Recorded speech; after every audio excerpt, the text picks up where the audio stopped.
The sound of laughter carried across the living room that December afternoon, and yet I felt like I wasn't even there.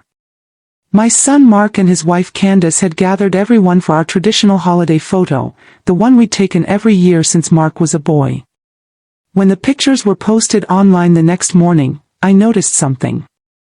My face, the whole of me, was gone. Cropped out like I'd never stood there. At first, I thought it was a mistake. Maybe a bad edit. But then I saw the caption Candace had added, *, our little family, together for the holidays. *, everyone else smiled back at me through the screen. Except me. I'll never forget the sting of that moment. It wasn't just a missing face. It was the message behind it, you don't belong. If you're watching this, subscribe and comment where you're watching from. Now, for most people, a holiday photo might not seem like a battleground. But in my family, that photo was a declaration. Candace wasn't just editing pixels, she was making a statement. A statement that she hoped would carry weight in the conversations about my late husband's estate, the waterfront condo we had built our lives around. I remember sitting at my kitchen table in Portland, the hum of the old refrigerator filling the silence. My coffee had gone cold, untouched. My hands trembled, not from age, but from the raw mix of anger and disbelief. I had always believed that staying polite, keeping the peace, was what held families together. But staring at that picture, erased from my own family, I realized Candace was betting on exactly that, my silence. She was wrong. Because that photo wasn't just cruel. It was the first sign of a much bigger plan. A plan that could have cost me the last piece of security my husband had left me. And if that sounds harsh, here's how we got there. The morning after I saw that photo, I sat in my small kitchen in Portland, staring at the chipped mug I'd bought at Powell's Books years ago. The coffee inside had gone lukewarm, but I just held the mug anyway, like it might anchor me. Outside, the winter rain slid down the window, streaking the glass in silver lines. I kept telling myself not to overreact. It's just a picture, Sylvia, I muttered. But deep down, I knew it wasn't just that. It was the feeling of being quietly erased, of being told, without words, that my place in the family had expired the same day my husband, Robert, passed away. The truth is, I'd always had a habit of swallowing slights. Little things, like Candace forgetting to include me in group texts or brushing past me when I offered to help with the grandkids. I'd let those things go because I believed peace in a family was more important than pride. That belief was my misstep. I'd built my entire adult life around compromise. As an art teacher, I smoothed over disagreements between students about whose painting was better. At home, I was the one who let Robert's louder brothers win arguments at the dinner table. Even after retirement, I told myself, don't rock the boat. But here's the problem with boats, if you never rock them, someone else will tip you right into the water. The photo was a warning flare. Candace didn't just want me out of a picture, she wanted me out of the story altogether.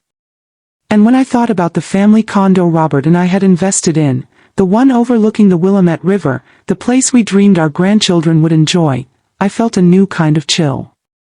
If she could erase me from an image, what was stopping her from erasing me from the estate? I kept hearing Robert's voice in my head. He used to say, Sil, a paper trail is stronger than any promise. At the time, I'd laugh, telling him he sounded like an accountant instead of a carpenter. But sitting there, with rain pattering against the glass and that hollow feeling in my chest, I wondered if his practicality was going to be my only shield. Still, the doubts crept in. What if I confronted Candace and made things worse with Mark? What if my grandchildren grew up thinking I was the one causing drama? What if, by standing up for myself, I became the villain in their eyes? I picked at the corner of the yellowed tablecloth and realized my body had the answer before my mind did. My chest was tight, my hands clammy. The stress of silence was already eating away at me. If I did nothing, I'd lose more than property, I'd lose myself. That's when the lesson started to take shape, even if I didn't have the courage to name it yet. Silence doesn't buy peace. It buys permission for others to walk right over you. I didn't know the full scope of what Candace was planning yet, but I knew enough to stop waiting for things to settle down. Because they weren't going to. Not on their own. The rain eased, leaving the world outside gray but clear. I poured the cold coffee down the sink, washed the mug, and told myself, this won't be the end of my story. But the truth didn't start that night. It started months earlier. Looking back, the cracks started showing long before that Christmas photo. When Robert passed away 18 months earlier, the grief swallowed me whole. We'd been married 41 years. He was steady, practical, a carpenter who built more than furniture. He built trust. When the doctors found his cancer, it was already too late, and within 6 months, he was gone. The weeks after the funeral were a blur. Friends dropped off casseroles, the neighbors shoveled my walk, and the church ladies left little notes in my mailbox. But family, that was complicated. Mark, my only son, tried to step up. He'd drive me to doctor's appointments, mow the lawn, even take me out for brunch at Pine State Biscuits. But I could tell the strain weighed on him. His wife, Candace, never hid her impatience. She'd sigh when I asked for small favors, roll her eyes when I reminisced about Robert. One Sunday afternoon, while we sat at the kitchen table eating leftover pie, Robert's absence was all I could feel. Mark excused himself to take a call, leaving me alone with Candace. That's when she said, in her sugar-sweet tone, you know, Sylvia, you might feel less lonely if you downsized. That big condo on the river is a lot to manage. The condo. Robert and I had saved for decades to buy that 2-bedroom overlooking the Willamette. It wasn't just property, it was memory made solid. We spent summer evenings on the balcony, drinking cheap Oregon Pinot and watching the river glow under the sunset. It was where Robert had proposed to me the second time, after 25 years of marriage, slipping a small silver band onto my finger just to say he'd choose me all over again. Downsizing. That place wasn't a burden. It was my anchor. But Candace kept pushing. Mark and I could help with the sale. It'd free up money, and you wouldn't have to worry about upkeep. Plus, we could put it toward the kids' college funds. I smiled politely, my heart pounding. I didn't answer, and she seemed content with my silence. That was my first mistake.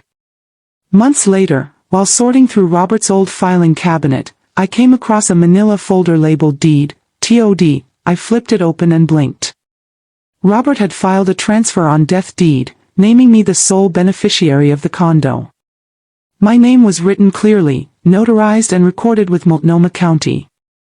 I didn't fully understand the legal jargon, but I understood this much: Robert had made sure I couldn't just be pushed out. That piece of paper was more than an assurance, it was protection. I tucked the folder back carefully, my hands trembling. At the time, I didn't tell anyone. Not Mark. Not Candace. Not even my best friend, Elaine, who often stopped by with scones from Ken's Artisan Bakery. Something told me to hold it close, like an ace card in a high-stakes game. Meanwhile, the tension grew. Candace began orchestrating family gatherings, deciding when and where we'd meet. At one barbecue in Laurelhurst Park, I arrived with my potato salad only to find the food table already overflowing with store-bought trays. Candace announced loudly, "Oh, Sylvia, you didn't need to bring anything. We've got it all covered." I stood there holding my bowl, heat rising in my cheeks. Mark noticed, but he said nothing. Then came the birthday dinner.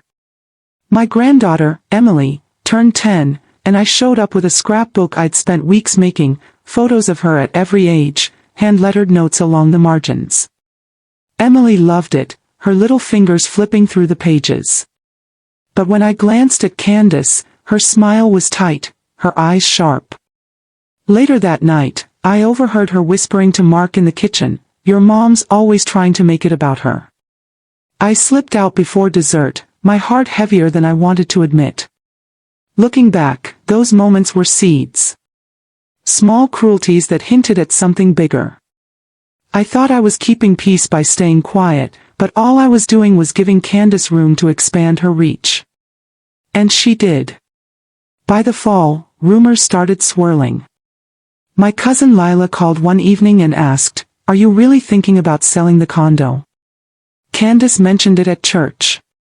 I nearly dropped the phone. "No," I said firmly. "I'm not."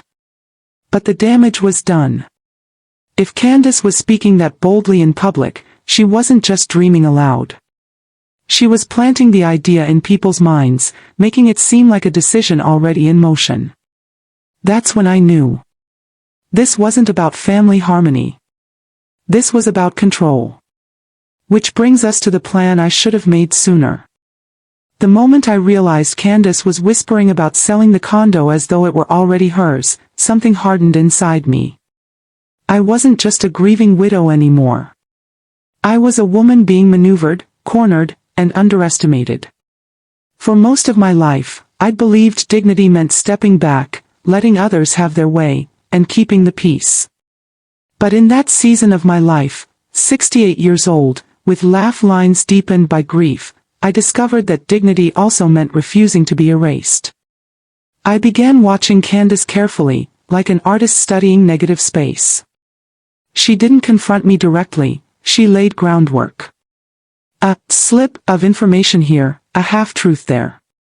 One Sunday dinner, I heard her mention to Mark that selling while the market's hot would be the smart move. At Thanksgiving, she suggested to the family that Robert's condo could become a college investment vehicle. She never looked at me while saying it. It was as though I wasn't even in the room. That was the moment I promised myself, if she wanted me invisible, I would remind her I was still flesh and bone. I didn't shout. I didn't argue. I didn't storm out of family gatherings. Instead, I started my own quiet campaign. First, I pulled Robert's manila folder back out from the cabinet. I reread the transfer on death deed line by line until I understood it. The condo wasn't just ours. It was mine. Robert had left it with my name written clearly in black ink, notarized, filed, and legal. Second, I sought advice. I didn't hire a lawyer yet, I wasn't ready for open war, but I did take the papers to Elaine's husband, who was retired from real estate. He flipped through them, nodded, and said, "Candace doesn't have a leg to stand on. This deed is airtight." That was all I needed to hear. But revenge, I knew, wasn't just about legality. It was about timing. I started documenting everything, every time Candace hinted about selling, every story I heard from relatives about her plans, every gathering where she excluded me from decision-making. I kept a little spiral notebook tucked into my purse. At first, it felt petty, even paranoid. But with every entry, I felt myself regaining strength. Meanwhile, Candace grew bolder. She began scheduling family planning meetings, without me, and I'd find out only when Mark sheepishly mentioned them afterward. Once, I arrived at their house to drop off a gift for Emily, only to overhear Candace on the phone, "Yes, we'll have access to the condo by spring." Access. As though I were already gone. I didn't confront her, not yet. Because here's what I understood, Candace was building her story, brick by brick, painting me as the frail, aging widow who'd be better off downsizing. If I lashed out too soon, I'd play right into her narrative. So I let her talk. I let her spin her plans. And all the while, I waited. Because revenge, at least the lawful kind, requires patience. The setup was simple, let Candace hang herself with her own rope. The more she broadcast her intentions, the easier it would be to disprove her. And when the time came, I wouldn't just block her attempt. I would make sure she understood the cost of underestimating me. I made myself a promise on a gray December morning as the river outside my balcony rippled with fog, *I will not be erased. Not from my family. Not from Robert's legacy. Not from my own life, asterisk. And that promise became my fuel. I didn't know exactly when the showdown would come, but I could feel it building like pressure in a storm cloud. And when it finally broke, I'd be ready, with paperwork, with witnesses, with truth. Candace thought she was writing me out of the story. But she had no idea that I held the pen all along. The storm didn't break all at once. It gathered, quietly, in the corners of my life. By late January, the whispers about the condo had reached nearly every relative. My niece Claire pulled me aside after church and asked gently, "Aunt Sylvia, are you moving soon?" Candace said she'd help you find a retirement community. Retirement community. Those words nearly knocked the breath out of me. I managed a smile, shook my head, and said, "Don't believe everything you hear." But inside, my pulse thundered. Candace wasn't just imagining scenarios, she was laying out a future where I had no say. Mark, my son, complicated matters further. He was caught between us, and instead of drawing a line, he retreated into silence. Whenever I tried to talk about it, he'd rub the back of his neck and mumble, "Let's not start anything, Mom." But I knew what he wasn't saying. Candace had a sharp tongue, and he'd rather keep peace at home than confront her lies. His silence, though, was almost worse than her scheming. It felt like a betrayal wrapped in passivity. I tried to focus on small joys, sketching the bare trees by the river, baking bread to fill the empty condo with warmth. But the tension followed me everywhere. When I hosted family brunch, Candace made a point of sighing loudly and saying, "Oh, this place is really too much for you, Sylvia. All these stairs. Don't you worry about falling?" Falling. As if I were already fragile, ready to be packed away like old china. That night, I wrote in my notebook, asterisk, "They want me small. They want me silent. I will not give them that satisfaction, asterisk." Still, I could feel myself wobbling. There's a kind of exhaustion that seeps in when you're fighting battles you can't name aloud. My friends at church thought I was holding up beautifully. But inside, every time Candace smiled at me with those thin lips, I felt like I was dissolving. And then came the dinner party. Candace invited several relatives over, including my cousin Lila and her husband.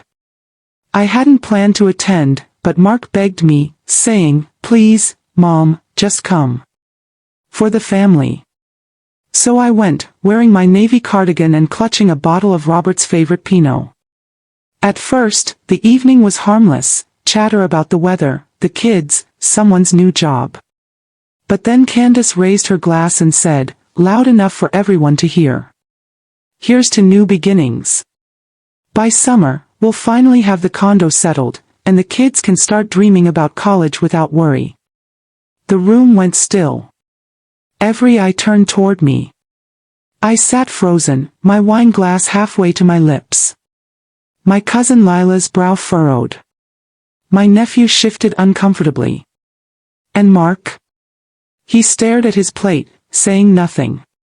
Candace smiled sweetly, as if she hadn't just declared me obsolete in front of half the family. My cheeks burned, but I swallowed my anger. I excused myself to the restroom, locked the door, and stared at my reflection in the mirror. My face looked older under the harsh light, lines etched deep around my mouth, but my eyes still held fire. And in that tiny bathroom, I made another vow. Candace wasn't just trying to erase me. She was trying to rewrite Robert's story, my story, our story. And I would not allow it. The complications were mounting, rumors spreading, Mark's silence deafening, Candace's boldness escalating, but so was my resolve. When I returned to the table, I didn't confront her. Not yet. I smiled politely, finished my wine, and made quiet goodbyes.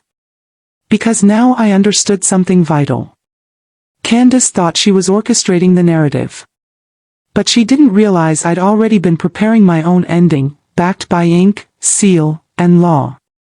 And soon enough, the chance to reveal it would come, when the family least expected it. There comes a moment in every struggle when the ground tilts beneath your feet and you realize, this isn't just inconvenience, it's war. For me, that moment arrived on a gray February morning. The sky was heavy with low clouds, the river outside my window sluggish and cold. I was paying bills at the kitchen table when a thick envelope slid through the mail slot. It was addressed to me, but the return label stopped me cold, Northwest Realty Group. My stomach dropped. I tore it open with trembling hands. Inside was a glossy brochure with photographs of the condo, *my condo, framed beautifully in golden light. The brochure listed details about the square footage, the neighborhood, even estimated selling price. At the bottom, scrawled in a confident hand, *, looking forward to representing your family in this exciting transition. I nearly dropped the papers. Exciting transition. No one had my permission to list that property. My first thought was a mistake had been made. But as I read further, tucked between the pages was a signed letter of interest from a realtor, addressed not to me, but to Mark and Candace. That was when my world tilted. Candace hadn't just been whispering or planting rumors. She'd taken action. She had gone to a realtor, pretending she had the right to handle my home. For a few minutes, I couldn't breathe. My chest ached, my vision blurred. I imagined Robert sitting across from me, shaking his head. "Sil, remember, paper trails win." His voice steadied me. I pulled out the manila folder from Robert's filing cabinet and spread the deed across the table. The notary stamp gleamed faintly under the kitchen light. My name was there, bold and permanent. That piece of paper was more powerful than Candace's charm, louder than her whispers. Still, the insult cut deep. They hadn't just tried to erase me, they had acted like I was already gone. That night, I called Mark. My voice shook, but I held firm. Why am I receiving realtor documents about my condo? There was a pause. Too long. Then Mark sighed. Mom, I was going to explain. Candace thought it might help to, get the ball rolling. It doesn't mean you have to sell. I nearly dropped the phone. Get the ball rolling. On my property. Without me. Mom, he said softly, Candace is just trying to help. She thinks it's too much for you to manage. The silence that followed was heavy. I realized in that moment that Mark wasn't just passive, he was complicit, whether by choice or cowardice. Listen to me, Mark, I said, my voice low and steady. That condo is mine. Your father made sure of it. Don't let your wife dig a hole neither of you can climb out of. He didn't answer right away. Finally, he muttered, I'll talk to her, and hung up. But I knew better. Talking wasn't going to fix this. That night, I sat at my kitchen table with the deed in front of me and began making a plan. If Candace wanted to play games with realtors, I'd respond with something she couldn't counter, the law. First, I contacted an estate attorney, Mr. Jacobs, a sharp man in his 70s who reminded me of Robert, straightforward, practical, no nonsense. I laid out the situation, slid the deed across his desk, and watched his eyes flicker with recognition. Mrs. Hargrove, he said, tapping the paper, this document leaves no room for argument. The property is yours. If someone is attempting to interfere, you have every right to stop them. And, he added, leaning forward, you have every right to make sure they face consequences if they persist. Consequences.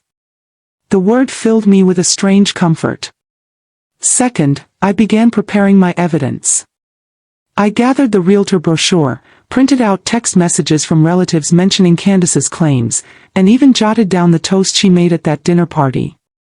Piece by piece, I assembled my own arsenal.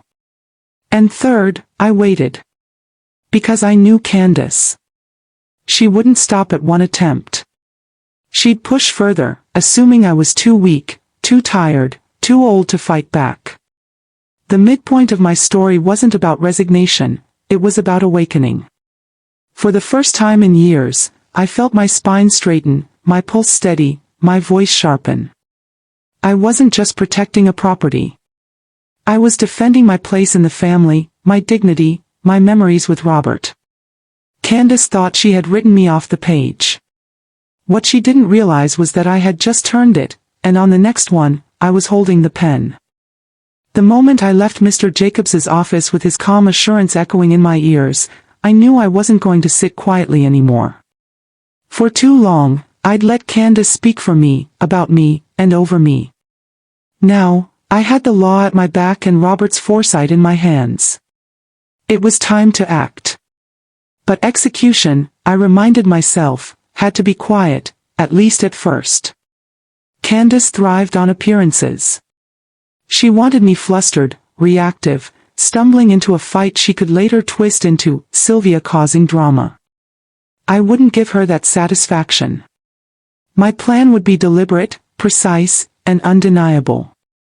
Step 1 was shoring up allies. I invited my cousin Lila and her husband over for coffee one Saturday morning. Over steaming mugs and a plate of scones, I laid out the situation, the deed, the realtor brochure, Candace's brazen toast. Lila's eyes widened. "She's telling everyone the condo is practically sold," Lila whispered. I thought she was exaggerating, but, "Sylvia, this is worse than I realized." I nodded. "Which is why I need witnesses. When the time comes, I want people in the room who know the truth." Step 2 was documentation. I visited the county clerk's office and requested certified copies of the deed. 3, to be exact. One for myself, one for Mr. Jacobs, and one I tucked away in a fireproof lockbox. I even asked the clerk to stamp them fresh, just in case Candace tried to argue the papers were outdated. Step 3 was the stage. I didn't want some small confrontation in a kitchen or whispered argument over the phone. No, I wanted the whole family present. Candace had built her campaign on audience and performance, I'd dismantle it in the same arena. So when Mark mentioned that Candace was planning a spring, family planning meeting, to discuss future assets, I smiled inwardly. Perfect. She was setting her own trap, and I would simply step into it with my evidence in hand. In the weeks leading up to the gathering, I played my part flawlessly. I attended dinners, complimented Candace on her new haircut, even brought my famous lemon bars to Emily's soccer game. Not a flicker of suspicion crossed her face.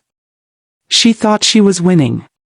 And yet, every night, I rehearsed what I'd say. I practiced in front of the mirror, smoothing my cardigan, steadying my voice. I didn't want to sound angry or bitter. I wanted to sound like truth embodied, calm, factual, immovable. The night of the meeting arrived in April. Candace had arranged it at their house, with platters of appetizers laid out on the counter and a carafe of wine breathing on the table. The living room buzzed with chatter as cousins, aunts, and uncles settled in. Mark hovered in the background, avoiding my eyes. Candace stood at the front, papers in hand, radiating confidence. "Thank you all for coming," she began. "As you know, it's time to start making responsible decisions about the condo now that Robert's gone. It's too much for Sylvia, and we need to think of the family's future." A murmur of agreement rippled through the room. That's when she unfurled a printout from the realtor, as if unveiling a grand plan. And that's when I rose. Slowly, deliberately, I walked to the center of the room. The chatter died. All eyes turned to me. I reached into my leather tote and pulled out a neat folder. "Candace," I said evenly, "before you go further, I think there's something everyone here deserves to see." I laid the certified deed on the coffee table, the notary stamp shining under the lamp. Gasps fluttered through the room. "This condo," I continued, my voice calm but strong, "was left to me by Robert. Legally. Irrevocably. Filed with the county. It is not up for discussion, and it certainly isn't for sale. Candace's smile faltered. Her fingers tightened on the realtor brochure. And in that moment, I felt the weight of months lift from my shoulders. Because my plan had worked. The stage was set, the audience gathered, and the truth, simple, undeniable, was finally out in the open. For a fleeting moment, I thought it was over. Candace froze, the color draining from her cheeks, as the room absorbed the truth of the deed. Mark looked shocked, speechless. My cousins and relatives murmured their surprise, and I felt the warm relief of vindication settle into my bones. I smiled faintly, thinking, finally. Justice. Peace. Closure, But life rarely hands out such clean endings. The next day, a new complication appeared. I received a call from Northwest Realty Group, the same brokerage that had sent the brochure. Their voice was polite, but firm. Mrs. Hargrove, it seems there's been some confusion about the listing. We understand your deed is in order, but Candace has requested that the property remain on our active listings while she clarifies arrangements with the family. Clarifies arrangements? I pressed, insisting that the listing be removed immediately. They assured me they would, but something in their tone hinted that Candace wasn't going to relinquish control quietly. And then came the social fallout. At Emily's soccer game, I overheard whispers. Did you hear Sylvia finally confronted Candace? I don't know, but it's the talk of the neighborhood. People were gossiping, picking sides, speculating. Though I had acted legally, the narrative was already being twisted. Candace's allies claimed I had humiliated her, made the family meeting uncomfortable, and overreacted. Even Mark wavered. He called later that evening, hesitating at every word. Mom. I know you're right, but, the tension. Candace is upset. And some of the relatives, they're taking her side. Upset. Taking sides. My lawful action had unintentionally created a rift I hadn't fully anticipated. It hit me like a punch. Victory in the courtroom, or in this case, with the deed, doesn't always translate to smooth sailing in life. Legal clarity is one thing, family dynamics are another. I spent the night pacing the condo, staring at Robert's photographs. The warmth of my small triumph clashed with the chill of isolation. Candace's subtle power hadn't been entirely stripped, she was already plotting her next move, and I had to anticipate it. The true test of my plan was about to come, I realized. I could block her attempts on paper, yes, but I also had to manage the human fallout, relationships strained, allies unsure, Mark torn in the middle. And then, the next morning, the final straw appeared. I received a text from one of my neighbors, an observant woman named Ruth, Candace told a few people at the HOA meeting last night that the condo might be sold soon. Just wanted you to know. My stomach sank. Candace had taken my private victory and tried to manipulate others' perception outside the family, turning the community against me. The small public victory of the night before, the meeting, the deed revelation, was in danger of being overshadowed by rumor and spin. I sat down at the kitchen table, staring at my notebook, thinking about months of preparation and the meticulous plan I had followed. Every legal step was in place. Every document solid. And yet, here I was, realizing that the work wasn't done. Because Candace, clever and unrelenting, had shifted the battlefield. The conflict had moved from the family room into the neighborhood, into whispers, into the social fabric where legality alone couldn't immediately silence her. For the first time since the confrontation, I felt a flicker of doubt. I had the law, yes, but I didn't yet have the final clarity of perception. My victory felt incomplete, provisional. Until one line in an old message changed everything. A text from Mark, buried in my phone, forgotten in the whirlwind of confrontation, read, Mom, I finally looked at the deed. Candace has no say. I should have told her sooner. The weight of truth settled differently this time. It wasn't just about the law anymore, it was about the moment to finalize my stand, to draw the line firmly, leaving no room for manipulation, rumor, or misunderstanding. I realized then, the apparent victory was only the prelude. The real reckoning, the true, lawful, and lasting assertion of my rights, was just beginning. I never expected the major revelation to come from Mark.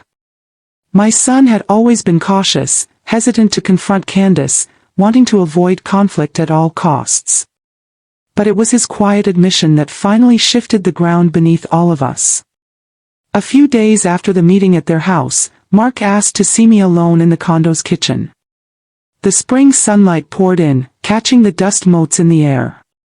I poured him a cup of coffee, black, just the way he liked it, and gestured for him to sit.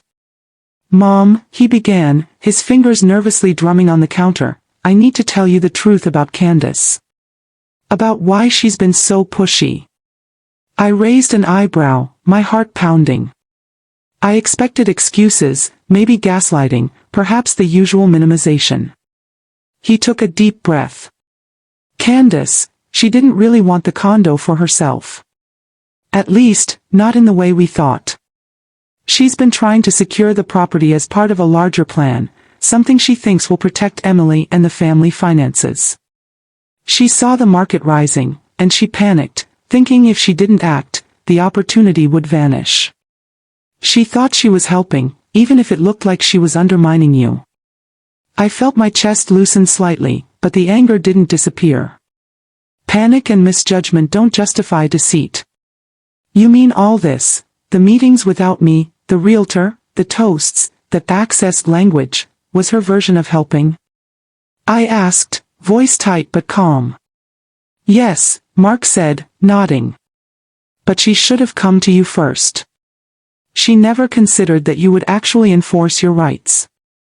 She just assumed you'd step aside, like always." I thought back to the past months, Candace's whispers, the social maneuvering, the undercurrents of manipulation, the texts, the brochures, the HOA rumors. Each small act suddenly framed in a different light. Candace wasn't evil, she was flawed, desperate, and misinformed, but still accountable. And then it hit me, the old documents in Robert's folder, the deed, the notarized papers, the messages I'd meticulously collected, they weren't just weapons. They were proof, a shield, a guide. Candace's motives might have been misguided, but she had still overstepped boundaries, and the law was on my side. Mark continued, more urgently. "Mom, you need to understand. She's scared of losing her footing financially. She thought this was the only way to keep things stable. But she's never going to admit it without seeing the facts laid out." It all clicked. The realtor brochure, the dinner party toast, the texts, they weren't random attacks. They were her attempts to navigate her fear of financial instability, projected outward in ways that felt manipulative and aggressive. I realized then that my revenge plan wouldn't just enforce my legal rights, it could also force Candace to confront her own missteps openly, in front of everyone. It would hold her accountable while still keeping the moral high ground. I glanced at the kitchen table, where Robert's photograph sat next to the kettle. His smile seemed almost conspiratorial, like he had known I would need both patience and precision. Now, I knew exactly where to stand. My next moves wouldn't be reactive or emotional. They would be deliberate, ethical, and airtight. I would confront Candace with the facts, publicly, leaving no room for her misinterpretation or excuses. The truth would be unassailable because the law was clear, and my documentation was perfect. The major reveal changed everything. Candace wasn't the villain of the story in black and white terms. She was human, prone to fear and misjudgment, but still accountable for her actions. And accountability, I realized, could be delivered in a way that was both lawful and cathartic. For the first time, I felt the full weight of control returning to my hands. This wasn't just about the condo anymore, it was about dignity, respect, and boundaries. And with that clarity, I knew my final plan would be unshakable. The stage was set. The audience, the family, the neighbors, the subtle witnesses, was ready. And when I acted next, the outcome would be precise, lawful, and unforgettable. The morning after the revelation with Mark, I felt a calm I hadn't known in months. My plan had crystallized into a precise, lawful course of action. Candace's intentions, though misguided, had crossed a line, and it was time for accountability, without ever resorting to malice. I started by drafting a formal letter. With Mr. Jacobs guiding me, every word was deliberate, every sentence factual. It outlined Candace's unauthorized actions, the attempt to list the condo, the public declarations at family gatherings, and the broader pattern of interference. I emphasized that while her motives may have been rooted in concern for family finances, her approach violated legal boundaries. The letter concluded with a clear, firm boundary. She was to cease all dealings with the property immediately, and any future attempts to involve realtors or make claims without my express consent would result in documented legal escalation. I had it notarized for extra weight. Then came the strategic part, distribution. I didn't just hand it to Candace, I sent copies to Mark, Lila, and a few key family witnesses who had been present at the meetings and dinner parties.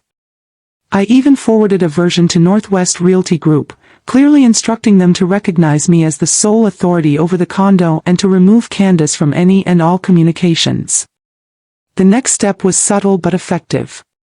I requested a formal mediation session at the community center, inviting Candace and Mark, along with a neutral mediator, to ensure transparency. It was scheduled for the following Thursday, giving everyone a chance to prepare. This approach signaled that I was open to dialogue but that boundaries would be legally reinforced. Thursday arrived. I wore my navy cardigan, the one I always felt authoritative in, and brought the folders neatly arranged. Candace looked tense, a slight tremor in her hand as she adjusted her papers. Mark appeared nervous, caught between loyalty to his wife and responsibility to his mother. The mediator, a patient woman named Ms. Fielding, opened the session with her usual calm tone. "Our goal today is clarity and resolution," she said. "Let's focus on the facts and the legal framework." I began. I laid out the timeline, Candace's unsolicited actions, the dinner party declaration, the realtor brochure, the texts, and the deed. Each point was accompanied by documentation. The room grew quiet as witnesses nodded, confirming the events. Candace's mouth opened, then closed. She looked caught, but I continued without hesitation. Finally, I said, "Candace, I understand your concern for the family's future, but the property in question is legally mine. Any attempts to act otherwise are not only inappropriate, they're actionable. The law is clear, and the deed supports my ownership unequivocally." Candace swallowed hard. Her defenses began to crumble. Not because I yelled, not because I shamed her, but because the evidence was undeniable, methodical, and publicly presented. She couldn't argue against the facts without losing credibility entirely. I see that," she whispered, voice shaky. "I didn't mean to." "You overstepped," I said gently, yet firmly. "That's the point. Intent isn't a free pass." Ms. Fielding nodded approvingly. "Exactly. Intent matters, but boundaries and legal rights matter more." After an hour, the mediator summarized the outcome. Candace would cease all contact with realtors regarding the condo, Northwest Realty Group acknowledged me as the sole authority, and any future disputes would be mediated or legally adjudicated, rather than acted on unilaterally. Mark quietly promised to support these boundaries. When we stepped outside, the spring air was crisp, carrying the scent of damp earth from last night's rain. Candace turned to me, a small, almost sheepish smile on her face. I understand now," she said. "I really thought I was helping. I didn't mean to hurt you." I nodded. "And now you know the right way to help, by respecting boundaries and communication." The relief was profound. The months of tension, the whispered threats, the whispers in the neighborhood, all had culminated in a legally sound, ethically satisfying resolution. I felt the adrenaline of confrontation drain away, replaced by calm, unshakable confidence. Later that evening, I shared the story with Lila over tea. She laughed softly. "You did it, Sylvia. You didn't have to fight dirty. You just held the line." I smiled, thinking of Robert and the careful foresight he had instilled in me. My revenge hadn't been about humiliation or punishment, it had been about asserting rights, enforcing boundaries, and teaching a lesson that was both clear and fair. Over the next week, the neighborhood chatter shifted. Candace no longer whispered to allies, she reached out privately to clarify things, acknowledging my authority over the condo. Mark, too, seemed more at ease, finally aligned with both his wife and me. I realized something essential. The real catharsis didn't come from seeing Candace flustered or cornered. It came from the restoration of order, the validation of truth, and the undeniable knowledge that I had acted decisively, ethically, and legally. By the time I settled into my living room that weekend, the sun streaming through the windows, I felt a sense of homecoming I hadn't known in months. The condo felt entirely mine again, not just on paper, but in spirit. Candace's actions could no longer erode my peace, because I had reinforced both the law and my boundaries. And in that calm, I understood a vital truth: lawful, thoughtful action carries far more weight than anger or scheming ever could. Revenge, when ethical and precise, doesn't need drama to be powerful, it simply needs clarity, preparation, and resolve. The plan had succeeded. The family knew the truth. The condo was secure. And I finally felt unshakable. Then came the calls. Mark, relieved, phoned to update me on Candace's progress with the HOA and the realtor. Lila checked in, sharing that others in the family had quietly congratulated me. And in that cascade of reassurance, I realized something deeper: my victory wasn't about the property alone. It was about being seen, respected, and recognized as the person I had always been: capable, firm, and wise. For the first time since this entire ordeal began, I could breathe fully, knowing that the lawful path I had chosen had delivered both justice and dignity. The days after the mediation felt almost surreal. Candace kept her distance, her previous assertiveness replaced by cautious politeness.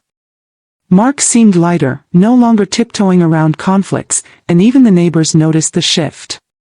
Whispers of scandal were replaced with murmurs of respect. Sylvia Hargrove had handled a delicate family conflict with poise and authority.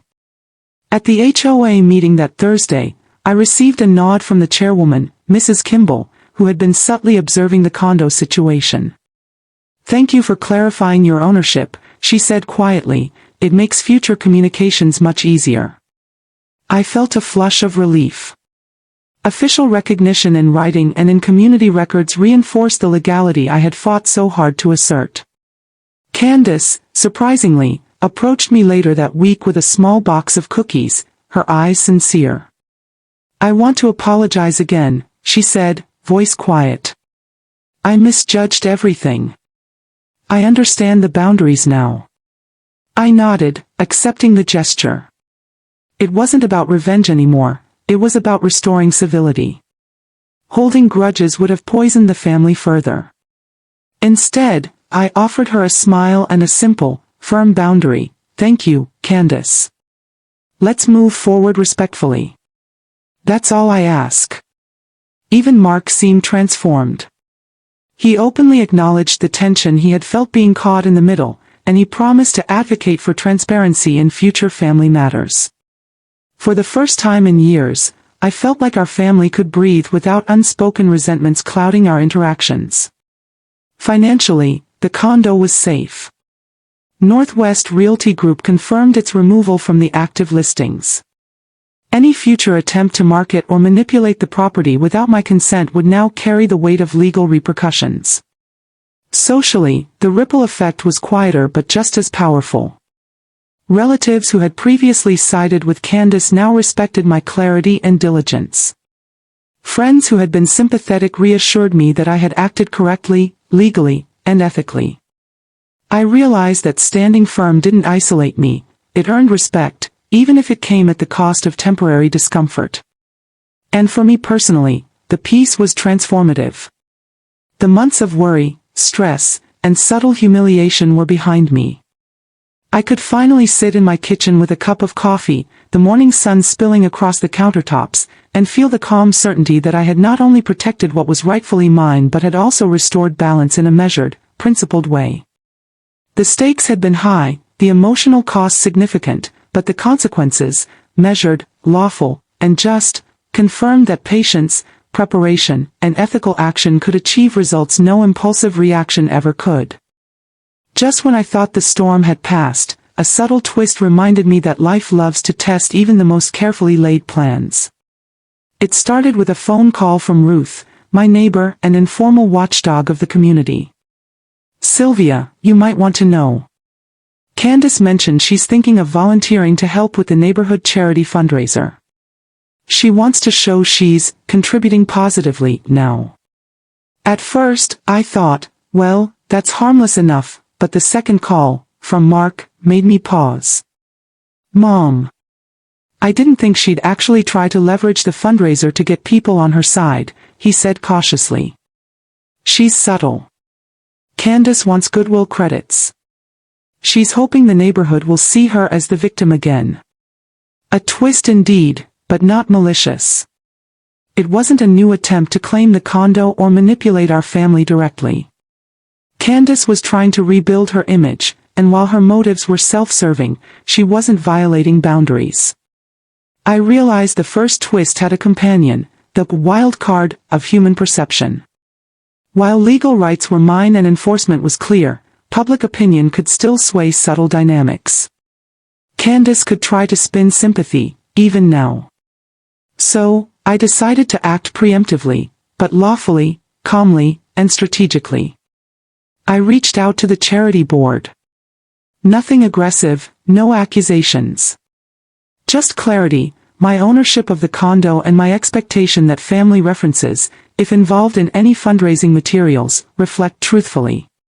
The board appreciated the heads up, thanking me for ensuring accurate information without creating drama. Meanwhile, I observed Candace's behavior quietly. She was cooperative, polite, and consistent. No more manipulations or backroom whispers, just small gestures of goodwill. The twist was that her human nature hadn't vanished, but it was now tempered by boundaries she couldn't cross without consequence. The double twist came from an unexpected source, Mark. After seeing the confrontation, mediation, and fallout, he approached me one evening with a thoughtful admission. "Mom, watching you handle everything made me realize I've been avoiding standing up for myself and Emily. You didn't just protect the condo, you showed me how to assert boundaries without bitterness or revenge." I felt a swell of pride. The real twist wasn't Candace, it was the ripple effect of lawful, measured action. What I had feared might cause resentment had actually inspired growth in others, reinforcing respect, accountability, and maturity. By the end of that month, life had adjusted into a new equilibrium. Candace remained polite, the neighborhood recognized my authority, and Mark became a more confident advocate for himself and his daughter. The double twist, subtle but profound, was that the conflict had matured everyone involved. What I learned wasn't about Candace or even the condo. It was about the quiet power of lawful, ethical action. It doesn't just solve the immediate problem, it reshapes relationships, perception, and personal growth. For the first time, I could see that my revenge, clean and measured, had created a ripple far beyond the legal realm. And in that ripple, I recognized a lesson I would carry forever. Sitting in my sunlit kitchen, cup of coffee in hand, I reflected on everything that had transpired. The months of tension, strategizing, and confrontation weren't just about a condo, or even about Candace. They were about boundaries, respect, and the quiet power of lawful, ethical action. For years, I had carried the misbelief that keeping the peace was safer than asserting myself. I had stepped back, softened my voice, and allowed others to make decisions that affected me. I thought avoidance would prevent conflict, but in reality, it only invited it. What this entire ordeal revealed is simple but profound. Standing firm within the law doesn't just protect your rights, it clarifies relationships. Candace may have acted out of fear and misjudgment, but the structure of rules, documentation, and clear communication created a framework where accountability could exist without cruelty. I learned 3 key truths. First, boundaries are not optional. Whether it's family, neighbors, or community institutions, allowing lines to be crossed without response only compounds problems. You don't have to be confrontational, you just have to be clear. Second, preparation is power. Months of careful documentation, understanding the deed, keeping records, and consulting professionals gave me the leverage to act decisively. Emotional reactions alone would never have produced the same outcome. Third, ethical action carries lasting weight. Candace could attempt to sway perception, but she couldn't undo facts. When your approach is lawful, principled, and well documented, it earns respect and protects both your rights and your conscience. You don't need to humiliate, threaten, or manipulate, just enforce the rules and let the truth speak. Most importantly, I realized the story's deeper lesson. It isn't revenge for revenge's sake that brings closure, it's justice executed with integrity. Candace faced consequences, but she also had a path to learn and adjust. The neighborhood respected me, Mark grew in confidence, and the family's dynamics shifted toward clarity rather than secrecy and whispering. Here's the core: misbeliefs, fear, and poor communication may ignite conflict, but boundaries, preparation, and ethical enforcement resolve it. That's a lesson I won't forget, and one I hope others can carry into their own lives. I glanced at Robert's photograph, the one I kept on the kitchen counter. His quiet wisdom had guided me more than I realized. The condo, the letters, the mediations, they were tools. The real victory was clarity, dignity, and personal growth. What I learned wasn't about them. It was about me. And that, more than anything, made every late night, every anxious call, and every meticulous note worth it. The morning sun poured through the kitchen blinds, painting warm stripes across the counters. I sat at my usual spot, steaming mug in hand, and let the quiet fill the room. The condo felt different now, lighter, more grounded. Every corner reflected the months of tension, planning, and ultimately, resolution. The papers that once represented battles were neatly filed away, a testament to diligence rather than conflict. Outside, the neighborhood stirred to life. Kids on bikes, a mail carrier waving from her truck, the faint hum of lawnmowers on freshly trimmed lawns. Life went on, undisturbed by the dramas that had briefly threatened to overshadow it. And I realized, with a quiet satisfaction, that I had reclaimed not just property, but peace. Candace's gestures had become polite, non-intrusive. Mark had become more confident, engaging in family decisions without hesitation. Even the subtle social currents, gossip, whispers, assumptions, had shifted to respect. What once felt like a minefield now felt like a neighborhood grounded in truth. I picked up Robert's photo from the counter. His gentle smile reminded me that patience, planning, and adherence to the law could achieve what anger never could. The condo, the letters, the mediation, all of it had been a conduit for asserting boundaries, protecting rights, and fostering personal growth. The visual echoes of the struggle, this very kitchen, once a stage for anxiety and confrontation, now symbolized triumph, clarity, and ethical resolution. The lesson was simple: you don't need to fight dirty to win. You need preparation, boundaries, and the courage to act with integrity. The path may be long, full of small challenges and subtle twists, but it ultimately leads to empowerment and respect. I took a sip of coffee and smiled. The air smelled faintly of fresh bread from the bakery down the street, mingling with spring blooms from my window box. Life had returned to its rhythm, calm yet full of promise. I knew that whatever came next, I had the tools, and the mindset, to handle it. If this hit home, subscribe and tell me your state in the comments. Your story might be next. Here's the picture I want you to keep. A quiet kitchen bathed in morning light, a woman at peace with herself, the weight of past conflicts resolved through lawful, ethical action, and the world outside moving forward in harmony.